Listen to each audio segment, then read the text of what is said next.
If you don't slow your mind down, you're about to burn out. Now that I have your attention, let's talk about mind stabilization. Most people think they need another strategy. I guess since I'm the messenger for the day, before you can fix anything, your money, your body, hell, your life, you're gonna have to stop the mental spiraling.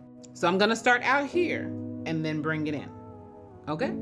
Ultimately, your reality is a projection of your mind. The law of mentalism, a Hermetic principle, states that the universe is a mental construct. The phrase, the all is mind, the universe is mental. It's a law that suggests that your thoughts manifest your reality. And it also states that all of your mental and physical actions are governed by this law. Now, knowing and applying this law is where you get insight, because the power of your mind is what shapes your experiences. Hi, my name is Latoria Quinche. I am a certified community psychologist and a former trauma specialist. And now I just live a life and practice of helping other people relieve stress and trauma from their life. And I want to share with you how to do a mind reset in less than an hour. Step 1, let's talk about brain dumping. This is where you take 20 minutes a day and dump everything. Get a notebook, get to a place where you can sit by yourself and really focus. And this is where you write down everything that you're thinking about, whether it's an idea, a concept, or anything that's even bothering you. Got money stress? Write it down. You still talking about those regrets? Write it down. The things that you should have done? Write it down. Conversations with people that keep playing in your head? Write it down. Fears that you don't say out loud? Write it down. Don't organize it, don't judge it, just write it down. Just get it out of your head onto paper. It's like the thing where if you say it out loud, hearing yourself say it kind of gives you a better feedback. Write it down. Because when it's in your head, it just continues to spiral on a loop for a reason, but we're not going to get into that right now. However, when it hits paper, it becomes visible. You're going to apply the principle, pushing out what's mental into the universe. But you maybe didn't know you're a powerful manifester. You are a co-creator in this universe. And when you learn to speak, script, spell, you make the things that are in the void visible. And what was once an invisible problem will start to have a manageable solution. Now, step 2 in this process is about another 20 minutes.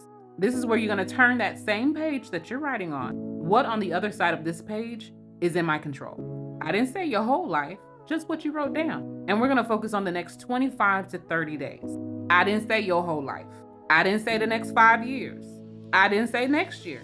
Over the next 25 to 30 days, we're going to focus in on what you really have control over. Write this down. You're going to also ask yourself, what on this list does not belong to me? What am I carrying right now that is not mine to solve? This is your reality check, honey. As you begin to process what you've written down, you're going to start noticing that some things really just don't belong to you. And if it doesn't, cross it out. Yes, physically cross it out. You are allowed to stop emotionally financing problems that are not yours. You are allowed to walk away from things that you do not need to put input on because it is not for you to put input on. Yes, you can say that is not my problem and I don't prioritize it. Step 3, this is the reset statement. In that same notebook on the second page on the other side, because you've already crossed out what does not belong to you, write this affirmation. Again, we're only focused on today, right now, over the next 25 to 30 days. We're not focused on the next year. So when you write this down, I want you to only be focused on one thing. And this is the statement. I am not behind, I am rebuilding, and I am focused on ... That one thing you're focused on, your wealth, your health, your consistency, your self-care, your self-improvement, your peace. Because this is going to become the anchor for the next 30 days. And your mind is going to run again. It is going to operate the way it's supposed to operate. But you're giving it the prompt to only be focused on one thing. When you settle that, you're only focused on this next hour. You're not worried about doing more because you only have the hour. But when your thinking gets clearer, because your mind is steady, it's been cleansed, it's pure, the rebuilding, the reset is not impossible. Now, I have a newsletter on Beehive. And if you're wanting to know about my 5-hour reset, I want to help you with my blueprint. Go ahead and click the link in my bio. Go ahead and pull it. It's a freebie. It doesn't cost you anything. And I help you to understand how to reset your life in 5 hours. That's the message. That's it. That's all. Bye, baby.